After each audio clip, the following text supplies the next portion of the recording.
15개 주에 병원 71개를 갖고 있는 미국의 영리병원 그룹 헬스 매니지먼트 어소시에이트.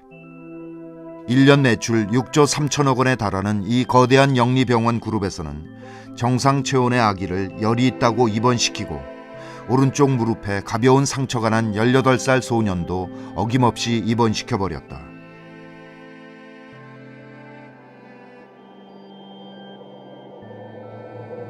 모두 비싼 입원비를 받아내려는 행태로 보이는데 내부 고발자들의 증언에 따르면 의사들은 응급실을 찾은 환자의 20% 이상을, 특히 65세 이상 노인의 50% 이상을 입원시키라는 지침을 받았다고 한다. 목표량을 채우지 못하거나 지시를 거부하면 가차없이 해고당했다는 것. 이 병원은 지금 다른 대형 영리병원 그룹들과 함께 당국의 조사를 받고 있다. 불법 사기 행각으로 막대한 돈을 벌어들이는 미국의 영리병원. 도대체 왜 이런 일들이 벌어지는 것일까? 그 이유를 알기 위해서는 영리병원이란 무엇인지 이해할 필요가 있다.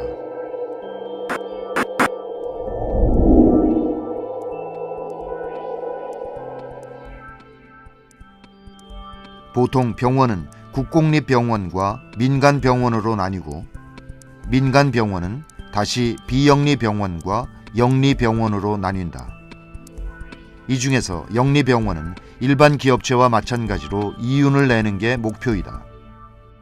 주식회사이기 때문에 외부 투자도 받고 수익이 나면 투자자가 이익금을 가져갈 수도 있다.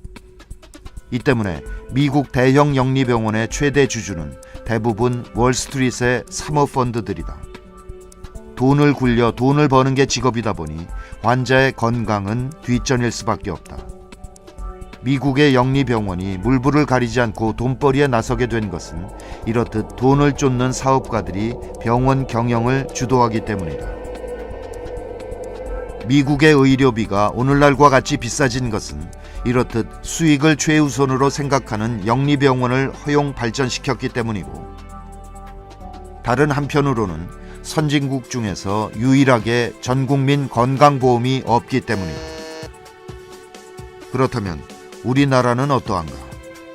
우리나라는 전 국민이 의무적으로 가입하는 국민건강보험이 있고 병원은 법에 따라 비영리로 운영되도록 규정돼 왔다.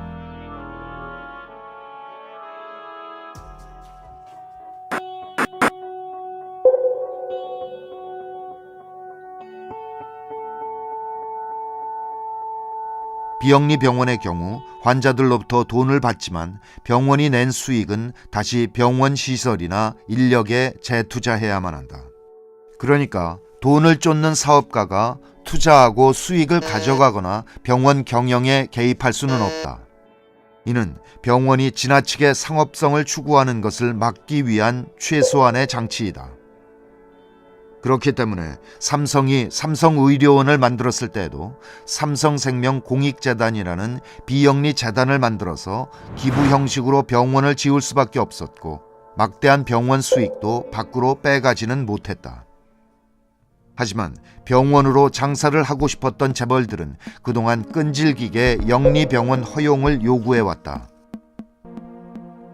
이런 요구에 따라 노무현 정부도 또 이명박 정부도 영리병원 허용을 추진했으나 국민적 반발에 부딪혀 전면 허용은 무산되었다.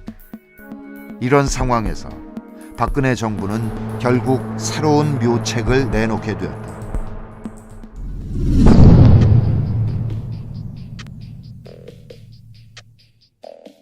정부는 지난 12월 4차 투자 활성화 대책을 발표, 조만간 병원의 영리자회사 설립을 허용할 것이라고 밝혔다. 각종 부대 사업을 할 수 있는 자회사를 허용해 병원에게 돈을 벌게 해준다는 것. 영리병원에 대한 반대 여론이 거세니까 병원은 비영리로 그대로 두되 자회사만 일반 영리기업처럼 운영하게 한다는 것이다. 정부에서는 돈 버는 일은 자회사가 하기 때문에 의사들은 병원 매출에 구애받지 않고 소신껏 진료할 수 있을 것이라고 말한다. 만약 허용되는 부대 사업이 진료와 무관하다면, 그러니까 과거처럼 병원 주차장, 장례식장, 식당 같은 사업이라면 그럴 수도 있겠다. 하지만 이번 대책에는 의약품, 의료기기 등 환자의 몸과 관련된 모든 분야가 부대 사업으로 허용된다. 이런 상황에서 의사들이 과연 환자의 건강을 최우선으로 여기며 진료에 임할 수 있을까?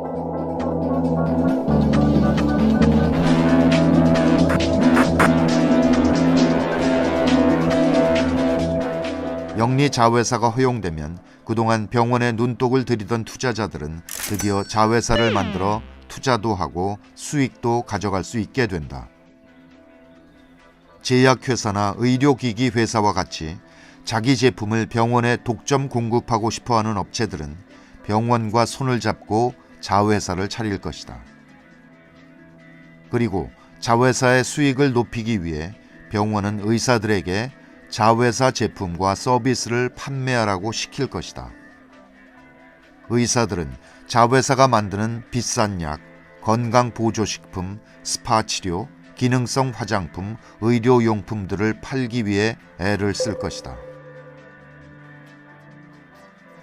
또한 자회사로부터 MRI 같은 비싼 기계를 납품받게 되면 그 기계값을 뽑기 위해 비싼 검사나 수술을 권장할 수도 있다.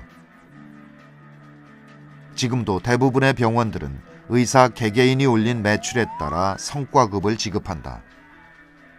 이 때문에 굳이 안 해도 되는 비싼 검사나 수술을 권하는 의사들이 많아지고 있다. 40~50만 원에 달하는 비싼 MRI 검사, 가급적 피해야 하는 관절 수술, 응급 상황에서만 실시해야 하는 척추 수술, 그리고 최근 문제가 됐던 갑상선 암 수술까지. 의사보다 의학 지식이 없는 환자들은 속수무책 당할 수밖에 없다. 비싼 치료비도 억울하지만 각종 후유증과 의료사고의 위험도 심각한 문제이다. 애초 받지 않아도 되었을 무릎 수술 때문에 영구 장애 판정을 받게 된 27살 청년. 갑상선 암 수술을 받아 평생 호르몬제를 먹으며 성대마비나 불면증, 탈모 같은 부작용에 시달려야 하는 환자들. 한 네트워크 치과의 내부 문건에서는 스케일링 중 치아를 건드려 일부러 이를 시리게 하라는 내용이 발견되기도 했다. 이렇듯 돈 때문에 벌어지는 한국 병원의 과잉 진료는 이미 도를 넘어섰고 정부의 관리 감독도 제 역할을 해내지 못하고 있다. 이런 상황에서 병원을 사실상 지배할 수 있는 외부 자본이 자회사를 통해 들어오고 부대 사업까지 허용되면 영리화의 폐해는 걷잡을 수 없을 정도로 심각해질 것이다. 정부는 영리병원은 허용할 의사가 없다고 주장하지만 자회사라는 중간 단계를 하나 넣었을 뿐이지 근본 작동 구조는 미국의 영리병원과 크게 다를 바가 없다.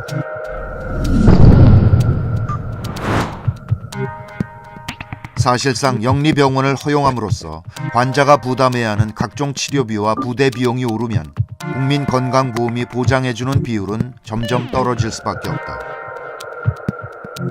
지금도 건강보험이 보장해주는 범위가 해마다 떨어져 전체 의료비의 62%에 불과하다. 앞으로 보장률이 더 떨어진다면 건강보험에 대한 불만은 더욱 높아질 것이고 급기야 건강보험 의무 가입을 폐지하자는 목소리가 더 커질 수 있다.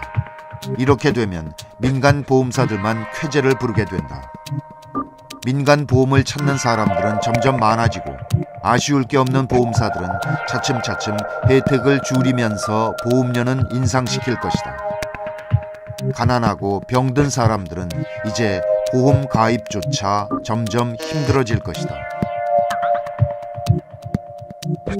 보험에 들 수 없어 병원 근처에도 가지 못하는 미국인들의 처지. 그게 결코 남의 일이 아닐 수도 있다는 얘기다.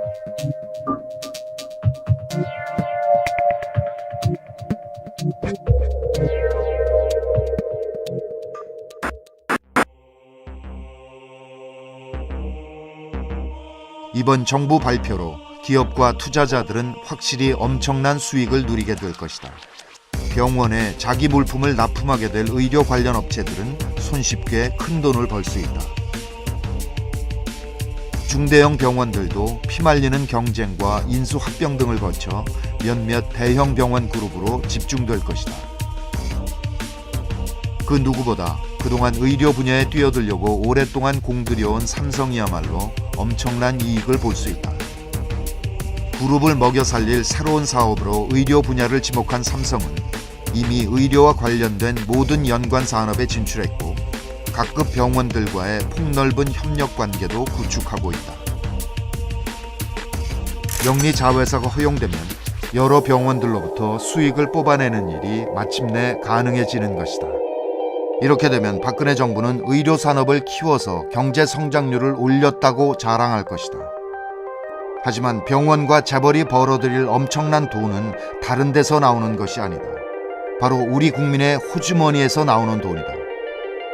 환자들에게 더 많은 돈을 쓰게 해서 대형 병원과 재벌들만 살찌우는 게 국민이 바라는 성장일 수는 결코 없다. 민영화를 만병통치약으로 여긴 철의 여인 마가렛 대처 영국 수상도 영국인들이 자랑스러워하는 전국민 무상의료 서비스 NHS를 민영화시키지는 못했다. 국민의 건강과 생명이 걸린 분야이니만큼 함부로 민간 기업의 먹잇감으로 내줄 수는 없었던 것이다. 하지만 박근혜 정부는 국회 동의도 거치지 않고 의료 영리화를 밀어붙이고 있다. 나와 내 가족을 지켜내려면 잘못 가는 의료 영리화 정책을 막아내야 한다. 몸이 아프면 그 누구라도 병원에 갈 수 있는 세상. 국민의 건강과 생명을 최우선으로 여기는 의료 시스템을 위해 우리 모두 의료 영리화의 폐해를 주변에 널리 알려나가자.